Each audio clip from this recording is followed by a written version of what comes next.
Assalamualaikum warahmatullahi wabarakatuh. Selamat malam semuanya, salam sejahtera untuk kita semua.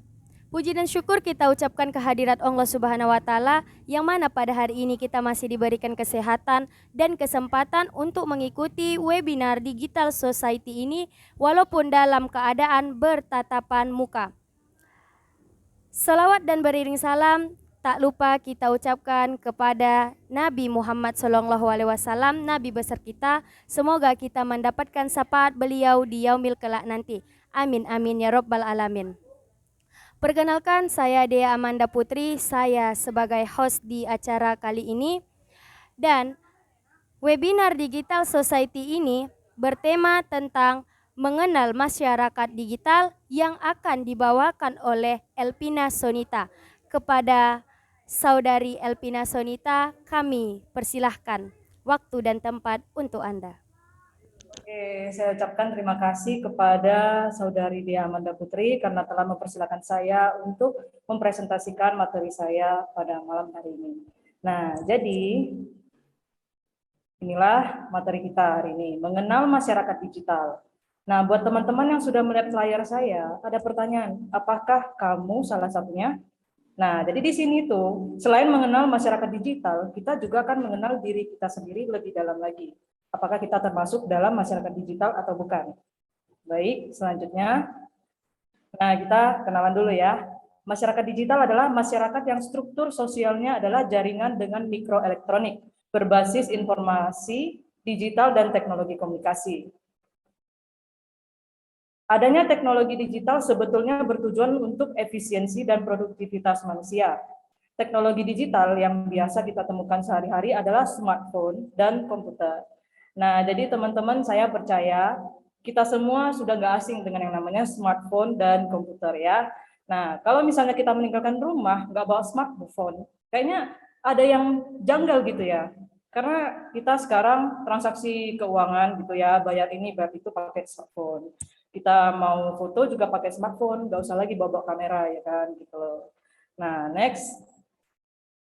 Nah, ini dia beberapa checklist untuk kalian. Apakah kalian itu termasuk masyarakat digital? Jadi ada 3 di sini ya. Ini simpelnya. Jadi yang pertama digital citizenship, yang kedua digital lifestyle, yang ketiga digital commerce. Oke, nah buat teman-teman yang masih bingung apa sih 3 ini ya? Mari kita kupas sampai tuntas. Yang pertama, digital citizenship adalah suatu teknologi yang berfungsi untuk memudahkan urusan negara. Nah, next. Sebagai contoh, proses pembuatan NPWP.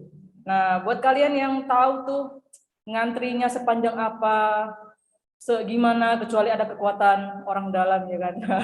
Tapi kalau misalnya biasanya kita ngantrinya capek nggak sih? Ya. Nah, sekarang bisa dilaksanakan dengan metode online atau di rumah saja. Prosesnya terbilang lebih cepat, tidak ada antrian yang panjang, dan pastinya jauh lebih efisien. Selain itu, melaporkan kejadian juga bisa dilakukan melalui cara online. Keren nggak sih? Sebagai contoh, ada laporan jalan berlubang dan rusak. Maka kita dapat mengikuti prosedur pemerintahan untuk menghubungi dan memberi informasi terkait jalanan rusak yang kita temukan. Next. Nah, yang kedua nih, digital lifestyle adalah teknologi yang berhubungan dengan kehidupan sehari-hari. Teknologi ini digunakan oleh masyarakat sehari-hari untuk mendapatkan informasi, mencari berita yang sedang dibicarakan, atau mencari pakaian yang sedang tren saat itu. Nah, kalian perhatikan deh, orang-orang dari kota kecil itu, style mereka berpakaian, gaya mereka berpakaian sudah bisa menyamai style orang-orang yang ada di ibu kota. Kenapa? Karena adanya teknologi ini. Nah, mendapatkan informasi, contohnya, jauh di sana, maksudnya kotanya beda ya, ada kasus apa, langsung tahu, ya karena ini. Terus mencari berita yang sedang dibicarakan. Nah, sama seperti contoh yang tadi saya berikan ya.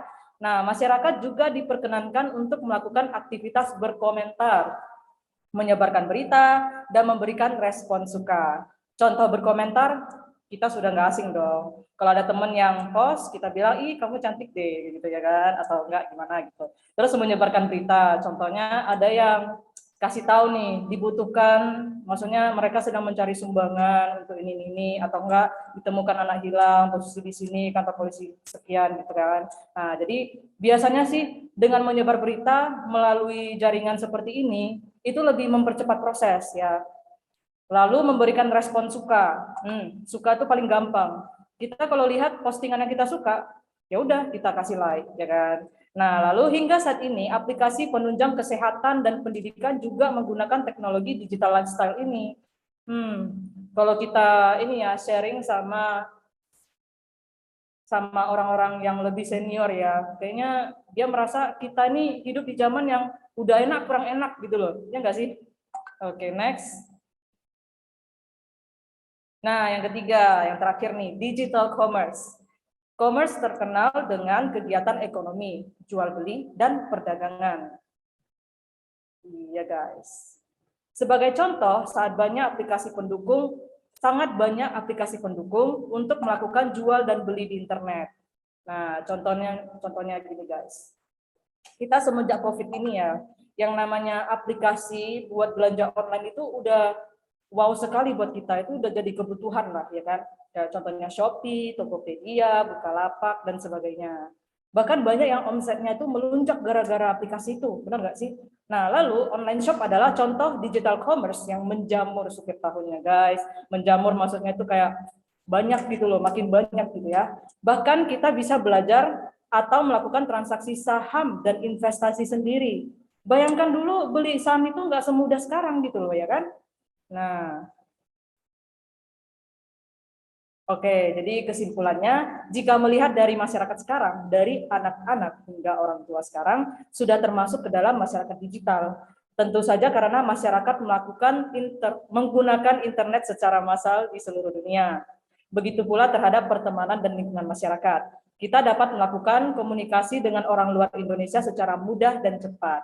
Nah, jadi gini, anak-anak kecil ya kan, sampai yang udah tua pun sekarang tuh udah pakai smartphone, udah pakai ya pokoknya udah nggak kalah lah ya kan. Nah, lalu ini kita tuh dulu ya kalau misalnya mau berkenalan atau berteman dengan orang luar negeri agak susah sih.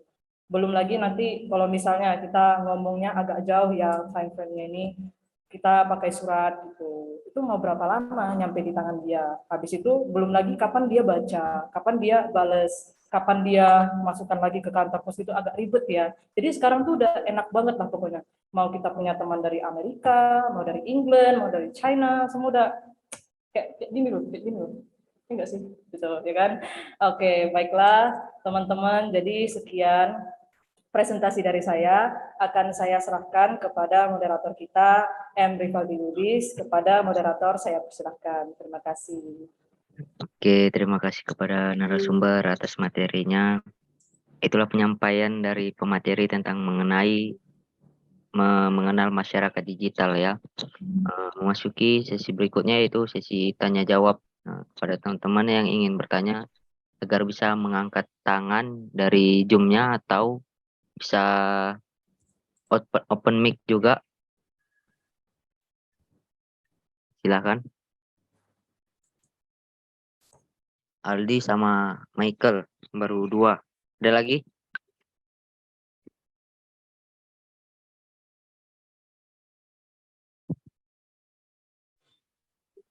Oke, kayaknya nggak ada, cuman 2 pertanyaan ini ya. Oke, sebelumnya kita akan memberi waktu kepada narasumber untuk menjawab pertanyaan ini ya.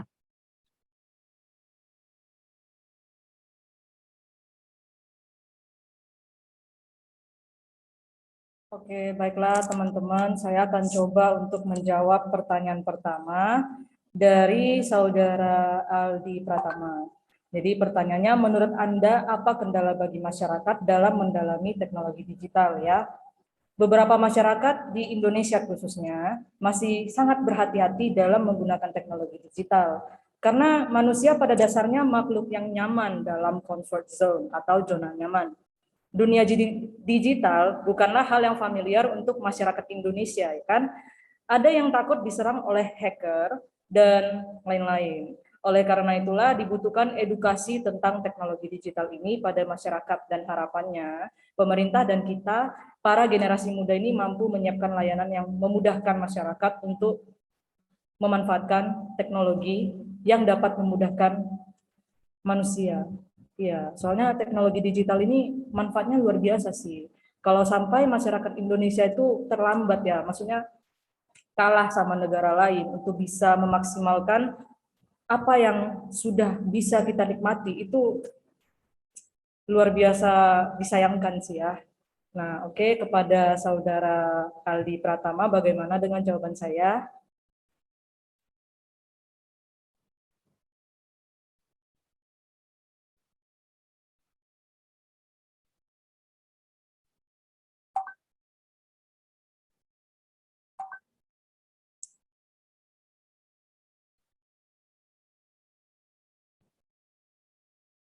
Oke, terima kasih ya Bang Aldi atas pertanyaannya. Oke, lanjut ke pertanyaan kedua dari Michael. Apakah ada dampak buruk dan baik dalam segi pengembangan karakter di era masyarakat digital sekarang ini? Jadi dampak buruk dan baik semua kembali lagi dengan bagaimana kita memanfaatkan apa yang kita miliki. Jadi teknologi itu bagaikan sebuah pedang ya. Jadi kalau pedang ini kita pegang, itu tergantung niat dari kita gitu. Tapi masalahnya pedang ini juga nanti bisa berbalik ke kita sih kalau misalnya kita pakainya buat yang nggak baik-baik gitu ya. Nah, jadi dampak buruk dan baik semua kembali lagi ke kita gitu. Untuk anak yang di bawah umur, sangat disarankan agar orang tua tetap mendampingi saat anak tersebut berseluncur di dunia internet ya. Jadi saya melihat banyak sekali anak-anak yang belum cukup umur tapi sudah dikasih lihat handphone gitu. Jadi kadang tuh permainannya ada ini loh, ada ads iklan yang otomatis gitu. Nanti kalau misalnya diarahkan ke hal-hal yang nggak baik, agak bahaya ya kan. Jadi bagaimanapun untuk anak yang di bawah umur itu disarankan ada yang memantau gitu. Karena kalau dibiarkan sendiri agak bahaya sih. Karena kasusnya juga teman-teman juga udah tahu lah ya gimana gitu. Nah, untuk kita yang sudah dewasa, tentu kita harus lebih bijak karena kita harus bertanggung jawab atas keputusan yang kita pilih gitu. Nah, bagaimana Michael dengan jawaban kami? Dengan jawaban saya. Makasih banyak jawabannya. Thank you. Oke, makasih Michael. Thank you. Nah, baik. Oke. Baik, saya serahkan kembali kepada moderator saya, MP Faldilubis. Oke, terima kasih kepada narasumber kita Kak Elvina Sonita. Demikian tadi webinar kali ini. Mari kita mengucapkan alhamdulillah. Saya sebagai moderator mohon maaf atas kekurangannya, kepada Allah saya mohon ampun, dan terima kasih untuk perhatiannya. Assalamualaikum warahmatullahi wabarakatuh. Terima kasih kepada teman-teman yang sudah join juga ke Zoom ini. Terima kasih banyak ya. Iya, sama-sama Kak Abang. Demikianlah berakhirnya penjelasan dari Saudari Elvina Sonita, maka berakhirlah acara webinar Digital Society ini. Semoga apa yang dijelaskan oleh Saudari dapat kita terima dan dapat kita terapkan ke kehidupan kita sehari-hari. Saya akhiri, terima kasih atas perhatiannya. Wassalamualaikum warahmatullahi wabarakatuh. Banyak kali gini pesertanya. Oke guys, sekali lagi makasih banyak ya udah join. Tapi aku mau izin buat ini dulu deh. Buat screenshot dulu ya. Senang banget aku. Kirain On kamera. enggak, memang sengaja di on kan. Maaf saya burik.